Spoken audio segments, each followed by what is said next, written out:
A partir de este momento comienza la parte editorial de Platica con Ángel. El tema de hoy quizá a algunos les cause cierto escozor, pero pues no importa. El tema es el siguiente. ¿Qué significan los hechos de ayer? Y voy a agregar a estos hechos de ayer algún comentario sobre esto del 23 de septiembre del 65. Y ahorita me explicaré por qué. Muy bien. ¿Por qué significan los hechos de ayer? Vamos a ver. Antes del 68, del día del 2 de octubre, que de una manera totalmente equivocada, y esto se lo debo a quien fue una persona con la que compartí una parte del movimiento del 68, Marcelino Perelló Valls, que en paz descanse, Marcelino, decía que era un error identificar el movimiento estudiantil de 1968 con un solo día, el 2 de octubre. Quizá esa propensión de los mexicanos a glorificar la violencia, la muerte, la desgracia, la derrota y apegarnos a ella y llorar. Todos nuestros héroes son puros derrotados. Miguel Hidalgo y Costilla le dieron chicharrón a los 5 meses de iniciado el movimiento por la independencia, que no era un movimiento por la independencia, pero eso será discusión de otro día. Morelos, el que más duró, fueron 5 años. Punto. Derrotados. Pero no festejamos al que llevó la consumación de la independencia, Agustín de Iturbide. Cuauhtémoc, que le quemaron los pies y todo, el gran héroe, el único héroe a la altura del arte. Zapata, que lo mataron en Chinameca. Pancho Villa, un bandolero, un asesino, un violador de mujeres, lo mataron en Parral, Chihuahua, y así. Entonces, el movimiento estudiantil, el 2 de octubre, la tragedia, el genocidio, exageraciones, llantos, muerte. ¿Por qué no hablan de que fue el gran movimiento estudiantil en el mundo que duró 4 meses? Agosto, septiembre, octubre y octubre, 4 meses completos. Si quieren le pueden agregar noviembre, agosto, septiembre, octubre y noviembre. Perdón, son 4 meses.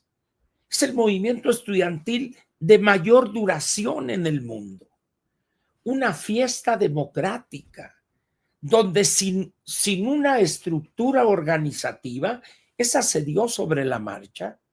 Miles, decenas de miles de estudiantes y personas que trabajadores, empleados, empleadas, etcétera, salieron a marchar.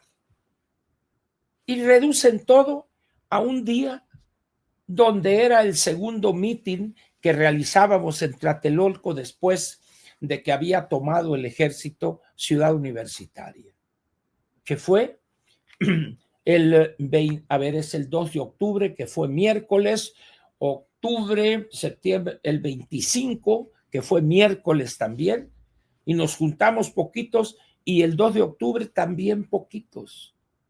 ¿Por qué no hablan de la manifestación del 27 de agosto, la del 13 de septiembre, que fue un ejemplo de disciplina, de orden, en silencio, todo el recorrido? ¿Por qué carajo se centran en el 2 de octubre? ¿Por qué? Les encanta la muerte y sobre todo todos esos que hablan son ignorantes de lo que realmente pasó en ese movimiento. Eso es imperdonable, eso debemos echarlo abajo. Y los que van ahí, el comité del 68, ¿cómo permite Gamundi que hayan caído en la glorificación del 2 de octubre? Gamundi conoce el movimiento, era de los que dirigían ahí en la ESIME. Es decir, por favor, o sea, es inexplicable esa adoración de la derrota. El movimiento estudiantil miente quien diga que fue derrotado, miente. Aguantar 4 meses, represión, violencia y haber terminado en las condiciones que nosotros quisimos, eso no es una derrota, señores. Ahora bien, ¿qué sucedió después del 2 de octubre del 68? En primer lugar, se magnificó de una manera irresponsable, perversa diría, lo que sucedió ahí. Que llegó el ejército, que hubo una confusión, que dispararon uno, que agentes de gobernación o de la Federal Seguridad estuvieron con un guante blanco, el batallón olímpico. Es cierto todo eso. Que hubo muertos, es cierto. Y allí están los nombres de los 39 que fallecieron. Pero nadie dice, pero también murieron soldados. Pero ¿cómo vamos a decir que murieron soldados? Pero murieron 39. Y algunos dicen, no, aquello 300 kilos es un genocidio. Y así nos agarramos a esas exageraciones.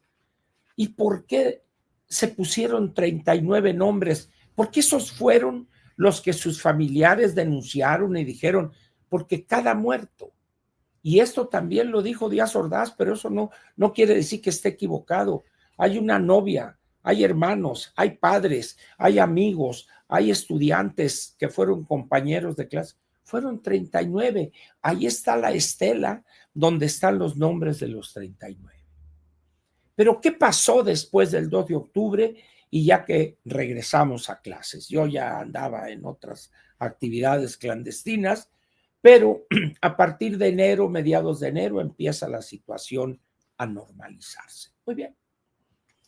Hay una cosa que los que hablan del 68, que ignoran que prácticamente los siguientes 20 años, desde el 68 al 88, prácticamente no hubo actividad política estudiantil, no de la magnitud e importancia del movimiento. Muchos de los dirigentes o estudiantes terminaron su carrera, se fueron del país a doctorarse o una maestría, etcétera. Y vuelve la actividad del 88 cuando un individuo que es el demagogo más grande del cardenismo que está vivo, hijo del Tata, que el señor se enoja y se va del PRI porque no le hicieron candidato a la presidencia. Esa es la razón por la cual Cuauhtémoc Cárdenas se va del PRI y por desgracia personas inteligentes lo siguieron en esa aventura. Porfirio Muñoz Ledo, quizá, pero los demás era fauna de acompañamiento, ¿verdad? Andaba ahí la señora Ifigenia y esto, pero, o sea, era el movimiento, esa salida es Cuauhtémoc el inútil y Porfirio el inteligente. Se van. Y eso que estaba oculto estalla en la sucesión presidencial del 88. Estalla eso. ¿Y qué pasó? Pues viene la manipulación, unos dicen que se cayó el sistema con doble L, otros dicen que con Y, pero el hecho es que el presidente Salinas o el candidato Salinas llega a la presidencia. Muy bien. Pero Cuauhtémoc, acá, que esto, pasa el tiempo, pasan los años y se descubre que Cuauhtémoc se había entrevistado con Carlos Salinas. Esa es la doble faz que tiene Cuauhtémoc Cárdenas. ¿Cómo es posible después de lo que pasó? Bueno, ese es el oportunismo de Cuauhtémoc Cárdenas. Ese es, ¿verdad? Porfirio siguió aguerrido con una cosa muy curiosa. Porfirio fue un priista convencido, defendió la acción del ejército el 2 de octubre en el Congreso o en foros, promovió a Luis Echeverría en todo el mundo, etcétera, la Carta de los Derechos y Deberes de los Pueblos y todo, fue un priista. Sale del PRI y luego brincaron, fueron al PARM y luego a y termina en Morena. Pero los últimos años de Porfirio son de un ejercicio de dignidad, de valentía, quizá con la idea de ocultar o de borrar el pasado abyecto y sumiso que tuvo cuando fue militante del PRI. Fue funcionario, secretario del Trabajo, presidente del PRI, embajador, etc. Ya fue con Fox, ¿verdad? ¿Y qué hizo Pablo Gómez? El camino contrario, con una imagen de acá del preopinante, y ya lo conocen a Pablo cómo es, y los últimos años de su vida arrastrándose, poniéndose de manera indigna como tapete ante López Obrador. Porfirio muere peleado con López Obrador, donde lo exhibe, donde lo exhibió de manera descarnada a López Obrador. Pero sucedió algo muy curioso, regresemos al 68, que se equiparó a aplicar la ley y hacer respetar la ley con el monopolio legítimo de la violencia del Estado, con represión. Y son dos cosas radicalmente diferentes. Reprimir es de entrada violar la ley. De entrada es violar la ley. Eso es reprimir. Una manifestación pacífica que llegan y golpean y esto y el otro, eso es represión. Pero cuando un grupo de delincuentes, de vándalos, destrozan propiedad pública y privada, negocios que nada tienen que ver, y van destrozando y quieren intentos de homicidio con granaderos, les ponen un spray ahí casi queriendo quemarlos, eso obliga al Estado a hacer respetar la ley, porque esas personas andan delinquiendo, violando la ley abiertamente. ¿Y qué dice la anticientífica? Aquí no se reprime a nadie, hay manifestaciones y esto, y nadie está detenido. Eso es admitir complicidad con los delincuentes y protección a los delincuentes. Entonces se generó una situación, como origen lo que pasó el 2 de octubre del 68, donde los gobernantes cobardes, que son todos ellos, han abdicado de esa obligación que tienen para con el ciudadano. Darles seguridad en su persona y en su patrimonio. Ese es el bien público por excelencia. ¿Y qué hacen los señores? Recuerdo una frase de este individuo que desapareció por fortuna. Se fue con las alforjas llenas por toda la corrupción que lo benefició, Miguel Mancera. Salieron aquellos, era cuando estaba el grupo el Bloque Negro, y él dice, somos un gobierno fuerte, por eso no reprimimos, por eso no sale la fuerza pública. Qué hipocresía de alguien que además es doctor en Derecho Constitucional. ¿Por qué no enviaba la fuerza pública para detener a esos delincuentes? Porque este pobre joven iluso pensaba que iba a ser candidato a la presidencia de la República. ¿Y cómo? Si enviaba a los granaderos y detenían gente, pues iba a ser un represor. Pero no porque fuera un gobierno fuerte, era un cobarde oportunista que ha desaparecido de la escena política. Y qué bueno, ¿verdad?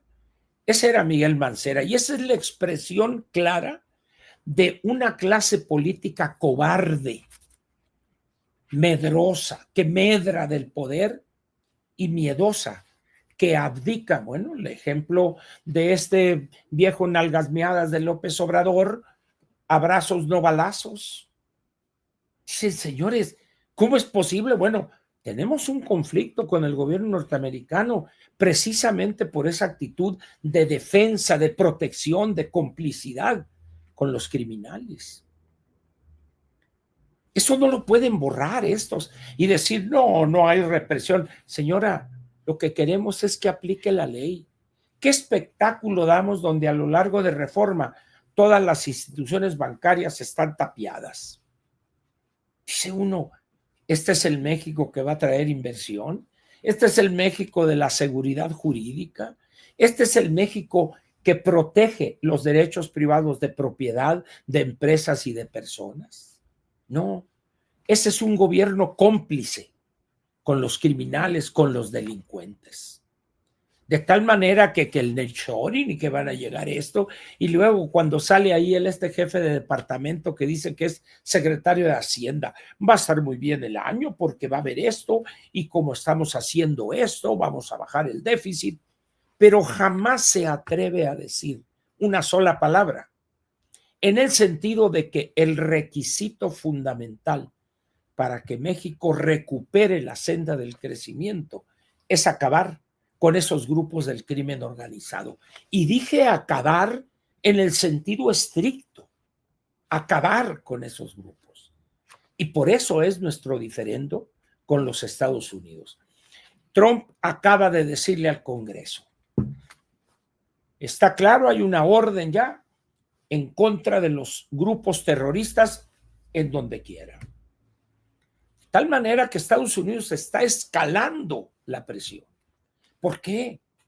Porque esta gente, bueno, acaban de descubrir, creo que en el estado de Durango, un laboratorio, pero una cosa inmensa, pero chingón, pues diría aquel.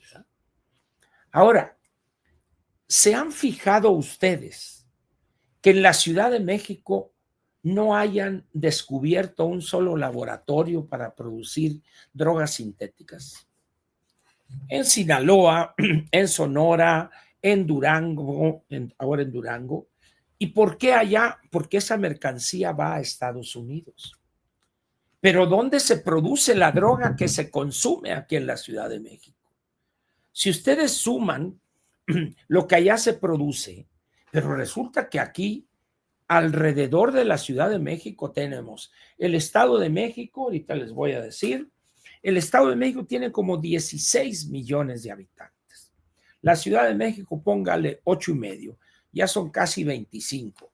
Pero agréguele usted Morelos, agréguele usted una Puebla, Hidalgo, etcétera. Entonces dice uno, es evidente que aquí hay grupos produciendo drogas sintéticas.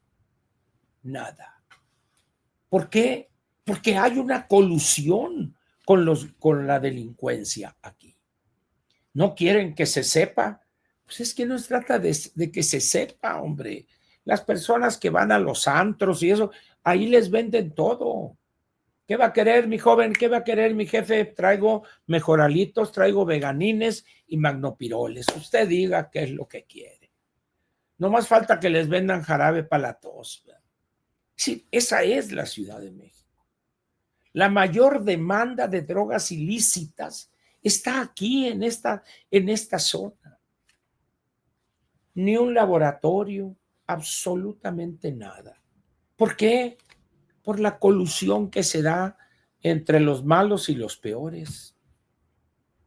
Entonces, el legado nefasto perverso del 68, ¿cuál es?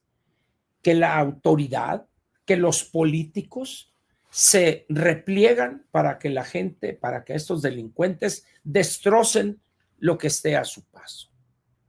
Y ahora vamos con este bloque negro.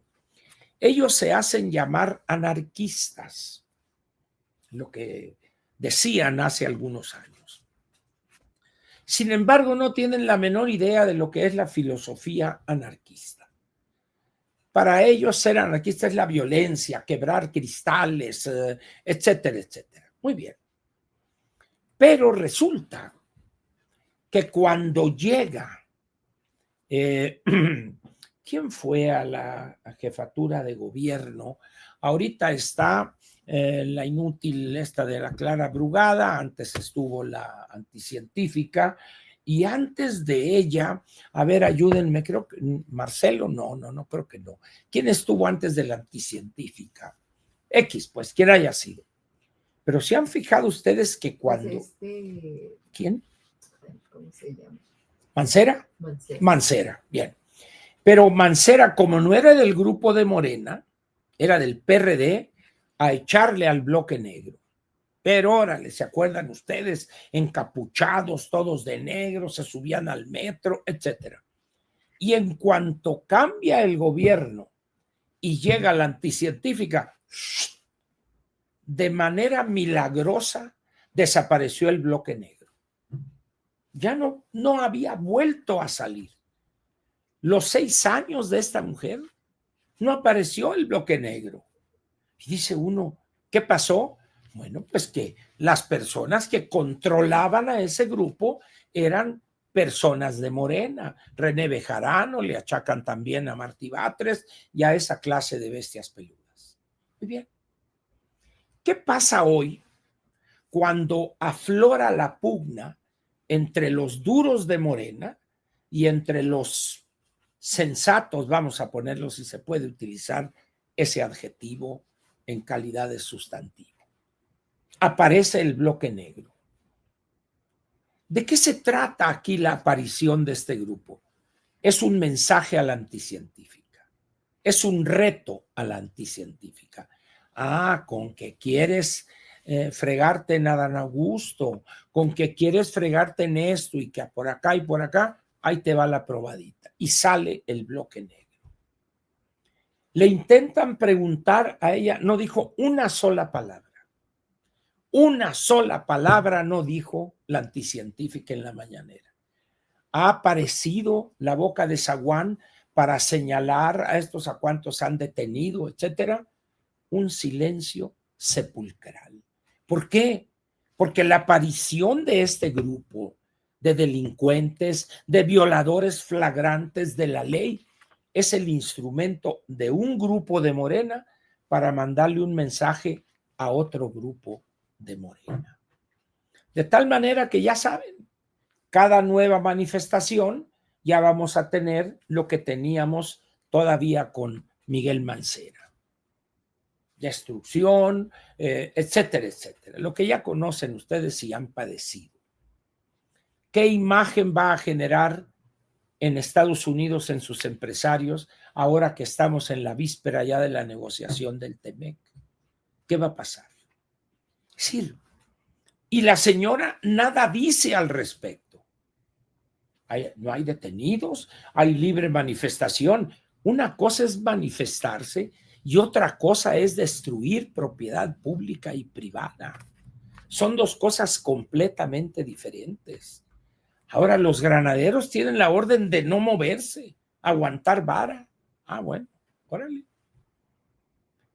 Es decir, esa es la realidad de esta clase política cobarde, medrosa. Y eso lo ven ustedes en cualquier estado de la República. No nomás aquí. No, aquí no reprimimos. Nadie le está pidiendo que reprima. Señora o señor gobernador, lo que se exige es que hagan respetar la ley. Eso es lo que quieren los ciudadanos. Eso es lo que quiere la población. ¿Qué es lo que sucede después del 68? Miren, nomás para que no confundamos el amor con las ganas de ir al baño. En 1968, el país era un país, su gobierno abiertamente autoritario. No había, nomás había una sopa. Fideo se acabó y quedaba Jodeos. Era un gobierno autoritario que daba resultados en lo económico, es cierto, pero políticamente era un gobierno autoritario. ¿Qué se pedía? ¿Qué se exigía en el movimiento del 68? Y esto, los que participaron, que andan por ahí todavía vivos, ¿verdad?, se deben de acordar que el concepto de libertades democráticas que exigíamos, eso fue a la mitad del movimiento. Incluso se hizo un logo, hay una L y una D estilizada, pero nadie hablaba de libertades democráticas. O sea, hablábase de los 6 puntos del pliego petitorio, que eran medidas administrativas casi todas ellas, excepción hecha de la eliminación del artículo de disolución social, el 145 y el 145 bis. Es decir, había el ansia esa de protestar, de salir a la calle, sin una consigna específica más allá de los 6 puntos del pliego petitorio. Pero hoy, ¿dónde está la ley? ¿Quién sabe? Bueno, pues hay unas cadenas de supermercados ahí en Sonora y en Sinaloa. Es decir, estamos aquí ante una tergiversación, una visión inventada del 68. 68 no fue eso que dicen. No fue un solo día o una sola tarde. El 68 fueron 4 meses de trabajo sistemático, permanente, con cientos de grupos de 3, 4 compañeros que salían a botear en toda la ciudad, en todo el área metropolitana. Eso fue el 68. Un movimiento pacífico en extremo. Entonces dice uno, ¿cómo es posible, ¿verdad?, que este comité del 68 permita que se le identifique con estos, que no se deslinden de estos grupos de delincuentes? Con eso lo que están haciendo es legitimando, porque dice la gente, miren nomás, son los violentos del 68, ni madres, no es cierto eso.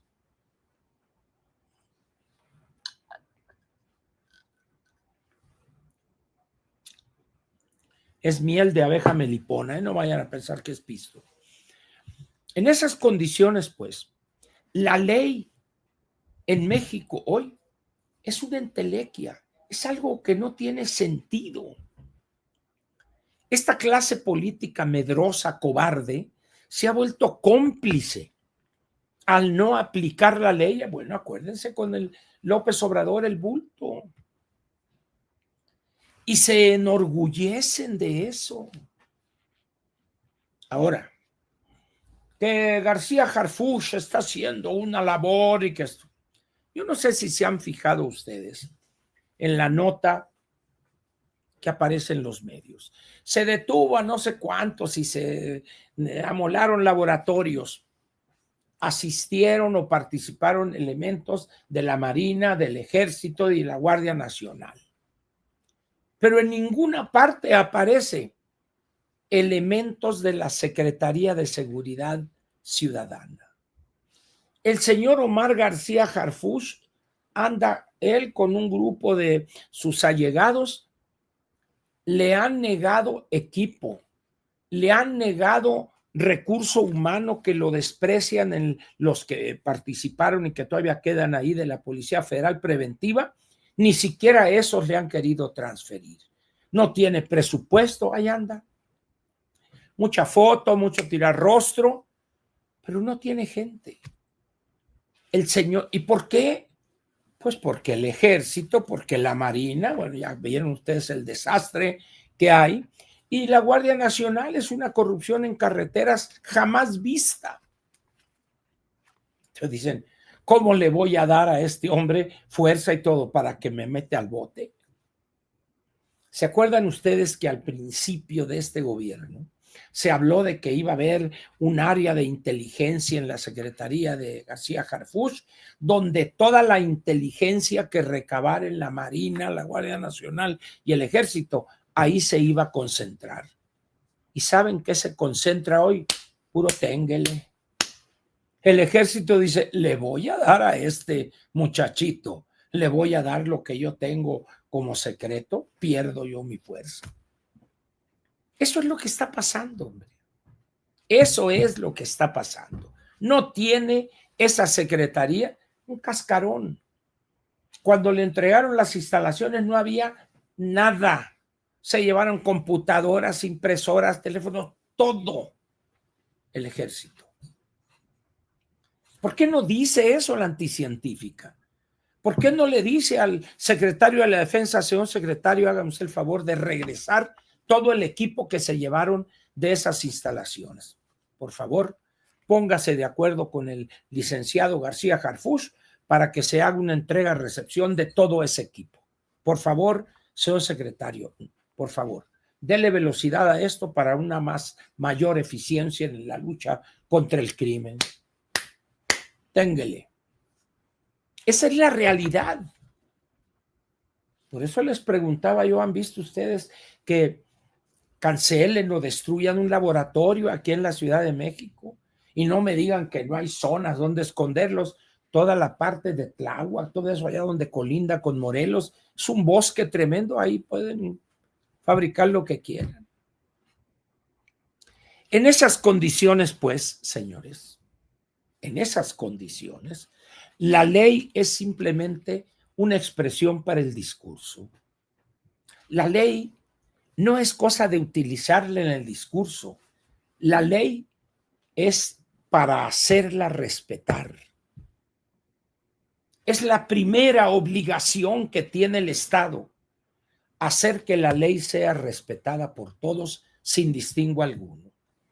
Noticias: la carretera México-Puebla tiene el honroso primer lugar porque se ha convertido en la carretera más peligrosa por los delincuentes del país, a ciencia y paciencia de la Guardia Nacional, que debería estar vigilando eso con sus helicópteros. Absolutamente nada.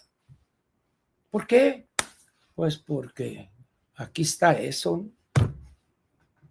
Esa es la realidad.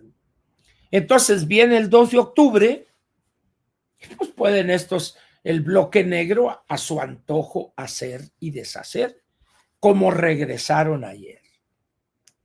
Y en cada manifestación a partir de ayer van a verlos actuar.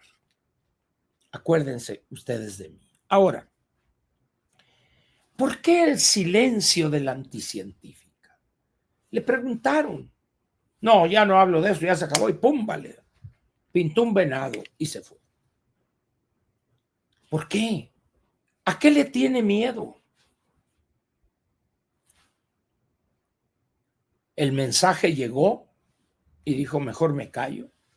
Esa es la gobernación que va a llevar a cabo la anticientífica. Pero lo peor, ¿dónde están nuestros analistas para decir, señora, está usted convirtiéndose en cómplice de esos delincuentes? Chirrín con llave. ¿Dónde están esos grandes analistas, politólogos? Y acá, ¿dónde? Como dicen en Obregón, les hace futi futi, y los de Hermosillo, como ellos ya son globalizados, le hace futify, que saben inglés todos ellos. Pues.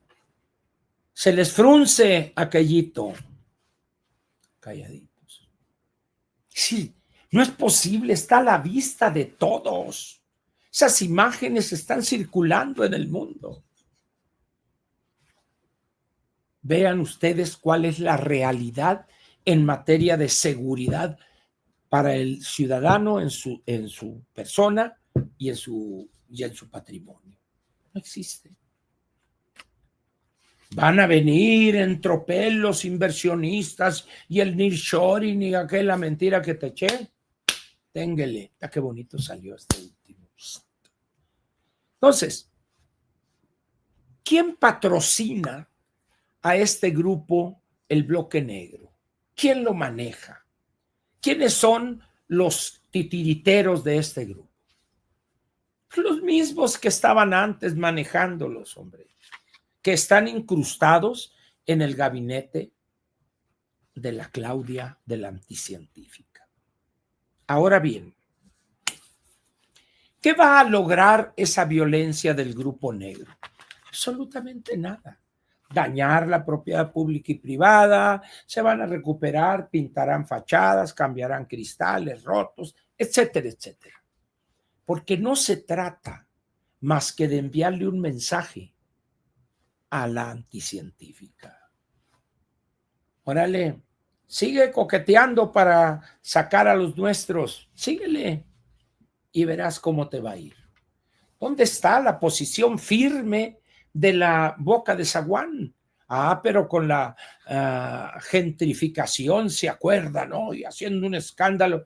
Allá andaban también algunos del bloque negro. Pero ayer a sus anchas andaban. Esa es la realidad de esta gobernación de Pedorrillo. El elemento central de toda gobernación es la ley y hacerla respetar por todos sin distingo alguno. El centro de este gobierno, ¿cuál es? Violar la ley por todos, como quieran, cuando quieran y donde quieran. ¿Ustedes piensan que este gobierno, con esa mentalidad, con esa forma de actuar, va a llevar al país a puerto seguro? No seamos ingenuos, señores. Muy bien. Ahora quiero comentar algo con ustedes relacionado con el movimiento o con lo que sucedió el 23 de septiembre de 1965. Una de las cosas que tiene la historia es que hay acontecimientos que cuando se dan no son bien comprendidos. Por la euforia, por la cerrazón, pero al paso del tiempo, los académicos, los estudiosos del conflicto político, empiezan a desentrañar, a quitar la paja y a mostrar la verdad o mostrar una visión objetiva de eso. El 23 de septiembre de 1965 es vamos a decir, el resultado, un eslabón de una lucha por la tierra en Chihuahua que tenía muchos años. Latifundios, grandes extensiones de tierra, pero lo curioso es que si ustedes le preguntan a una persona de esas que, no, es que la lucha en contra del latifundio, 1,000,000 de hectáreas, ¿podría usted ser tan amable para poder combatir correctamente esa situación? ¿Qué entiende usted por latifundio? Y no le van a saber decir. Bueno, es que 1,000,000 de hectáreas, sí, de acuerdo, pero podría tener 2 o 500,000 hectáreas, pero lo que le pregunto, el concepto jurídico que usted utiliza, ¿qué es un latifundio? ¿Saben ustedes que en la Constitución no está definido el concepto de latifundio? No está definido. Yo le pediría a aquellos que están en contra de esto que estoy diciendo que me muestren en qué artículo de la Constitución está específicamente definido. Si estamos combatiendo el latifundio, bueno, pues ¿qué es el latifundio? ¿Qué vamos a combatir si no sabemos qué es? Esa lucha, iniciada desde antes, desde años antes, una lucha vieja además, era normal en aquellos años, fines de los 50, principios de los años 60.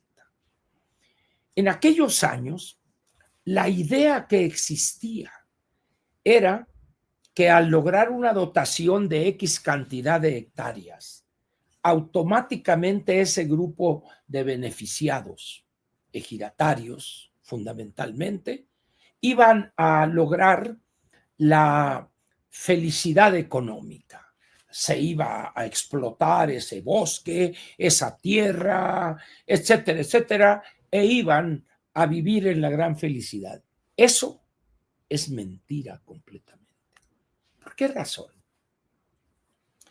Vamos a suponer que el gobierno de X presidente, como sucedió el 72 con el presidente Echeverría, 71-72, que afectó, así se dice jurídicamente, zona boscosa, hectáreas boscosas, de una compañía duranguense, Profomex, productora o productos forestales mexicanos.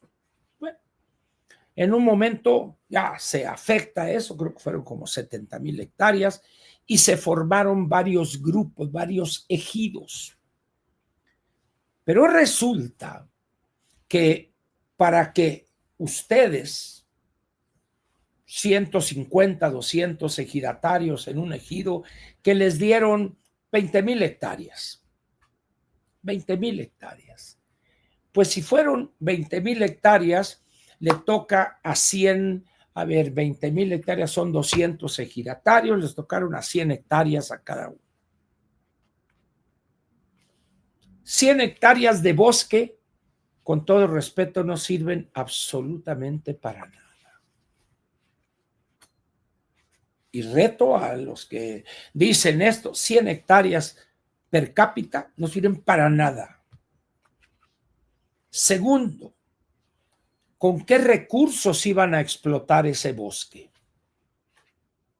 ¿Tenían dinero para poner un aserradero, para comprar el equipo necesario, etcétera?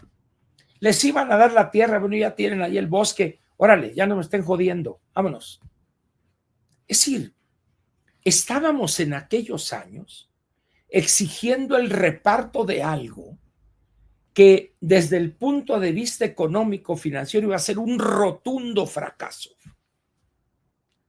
¿Y qué terminó siendo eso? Pues que terminaron negociando con la compañía forestal afectada para explotar, bueno, yo te voy a pagar tanto por el millar de pies cúbicos de madera, etcétera, etcétera, y así están. Las explotaciones forestales en el mundo son de decenas o centenas de miles de hectáreas para que puedan ser rentables, para que haya capacidad financiera, para tener los viveros, para producir semillas, etcétera, etcétera. Es decir, eso no lo sabíamos, no teníamos la conciencia de eso en aquellos años. Tan es así que Echeverría donó 33,000 hectáreas en el Valle del Yaqui, les tocaron en promedio 5 hectáreas por ejidatario en explotación colectiva. Vayan al Valle del Yaqui para que vean qué ha pasado con esos ejidos colectivos. Eso debimos haberlo estudiado y decir la verdad hoy, pero no el mito, esa lucha de los campesinos. Claro, lucharon sin duda alguna, pero la obligación del académico, del estudioso, es hacer ver lo inútil, ojo, de esa forma de lucha. No estoy diciendo que los campesinos estaban mal.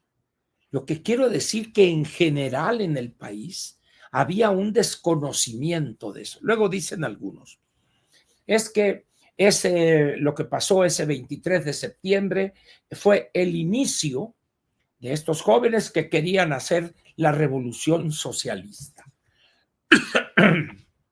¿Ustedes piensan que era viable en 1965, a unos cuantos kilómetros de la frontera con Estados Unidos, empezar a hacer una revolución socialista? Qué ingenuos éramos, por no decir otra cosa. Pero hoy no deberíamos repetir idolatrar esa mentira. ¿Por qué? Porque no era lo correcto desde el punto de vista de la lucha política en aquel entonces. Sin embargo, esa es una discusión pues que puede llevar mucho y muchos se han de molestar por eso. Está bien que se molesten, pero hoy son los que es que la lucha contra el latifundio, porque en el siglo XVIII, en el siglo XIX, eso. Señores, eso que sucedió en Madera se dio el siglo XX, en el 7º decenio del siglo XX. ¿Y qué provocó eso? Un surgimiento, fue la explosión de grupúsculos guerrilleros que no tenían base social y que los acabaron a los cuantos años. Pero, ¿por qué no decimos eso hoy para desnudar esa vía incorrecta que es la lucha armada? La lucha armada no produce resultados positivos. Sin embargo, bueno, pues ahí están unos que siguen todavía acá poniendo. Y va usted a Madera y hay un monumento ahí a los guerrilleros de Madera. ¿Qué quedó de ellos? Conozco la historia bien. quizá vaya a decir una infidencia, uno de los parientes de uno de los que participaron ahí fue con nosotros a China. Estuvo con nosotros conviviendo un año. O sea que tuve acceso yo a ver cómo estuvo la tranza, así. Otra persona que fue también allá participó de otra manera como activo ahí. Él fue el que me dijo de la infiltración del capitán Lorenzo Cárdenas Barajas. Es decir, señores, digamos, atrevámonos a decir la verdad. Pero se ve que la verdad es una mercancía muy escasa hoy en nuestro país. En fin, todavía correrá mucha agua debajo de los puentes y estafadores intelectuales seguirán ahí, jóvenes que no tienen la menor idea de lo que pasó ese día, de lo que siguió. Sin embargo, ahí salen marchando y gritando. Perfecto, es la libertad. Mal utilizada quizá, pero es la libertad. Es lo que les quería yo comentar y quizá agregaría un detalle más. Vi un video largo, una entrevista que le hizo el director editorial o de contenidos de Círculo Magenta, no Ramón Alberto Garza, sino su segundo, el que hace ahí los análisis políticos. Entrevistó a Guadalupe Acosta Naranjo. ¿Qué podría decir yo de todo lo que planteó Guadalupe ahí en esa entrevista? Simplemente qué ingenuos somos y no entendemos lo que está pasando en México. Yo no voy a corregir a Guadalupe, ni voy a decir que no me parece. Tienen todo el derecho de decir. Nada más quiero decirles lo siguiente. Tengo aquí esta gráfica con estos histogramas, estos rectángulos, donde vienen los datos de cuántos ciudadanos hay en cada uno de los 31 estados y en la Ciudad de México. Para que vean ustedes nomás la ingenuidad de algunas personas que queremos unas elecciones primarias, poner urnas en las plazas públicas y todo, y de ahí que salga el candidato a la presidencia el 2030. Igual que sucedió con Corina Machado en Venezuela. Esas comparaciones mecánicas. Venezuela no es México. El proceso en Venezuela no tiene nada que ver con lo que estamos viviendo en México, es otra cosa aquí. Pero quiero, ojalá, y Guadalupe haga un análisis objetivo de esta gráfica que corresponde a las cifras al 25 de septiembre, es decir, hace prácticamente una semana. El Estado de México tiene 13 millones de ciudadanos registrados en la lista nominal. 13 millones. ¿Quién gobierna el Estado de México? Morena. Vamos ahora a Veracruz. 6 millones de registrados en la lista nominal. ¿Quién gobierna Veracruz? Morena. Vámonos a Puebla. 4.970.000. Pongámosle 5 millones. ¿Quién gobierna Puebla? Morena. Entonces ya llevamos 13 más 5, 18 más 6, 24 millones. Y nomás he visto 3 estados.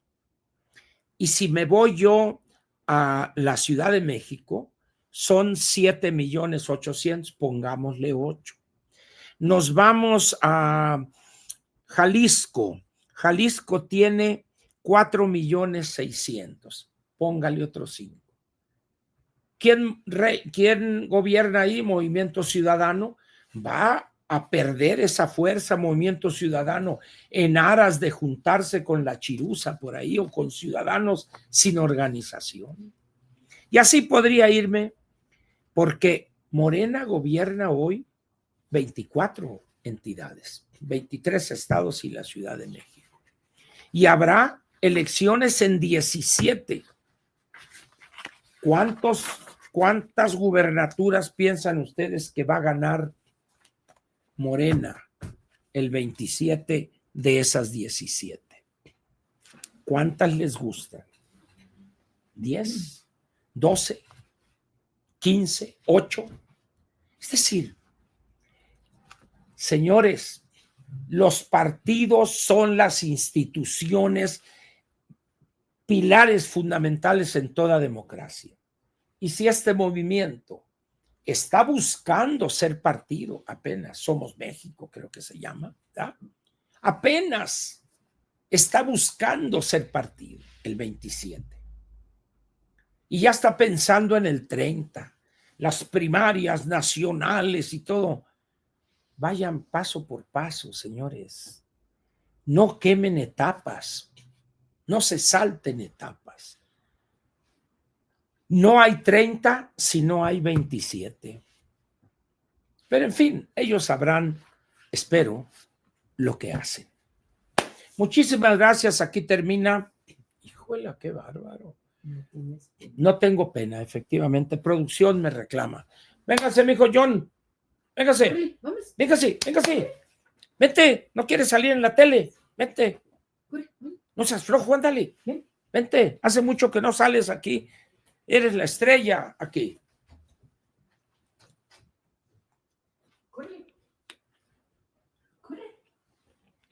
No, dice, ya no me engañan tan fácilmente. Véngase para acá. Véngase con su tata. Véngase para acá. Véngase para acá con su tata. Lo quiere mucho su tata. Véngase para acá. ¿No quieres? No. No quieres. Echa para atrás. Ni modo, anda muy voluble hoy mi jefe de asesores. Déjenlo. Ni modo, pues. Muchísimas gracias. Nomás debería haber hablado media hora, pero el tema me apasiona, pues. ¿Por qué? Porque he participado en esas cosas, en un movimiento parecido, ¿no? Sin los errores de aquellos, etcétera, etcétera. Espero no haya sido aburrido para ustedes.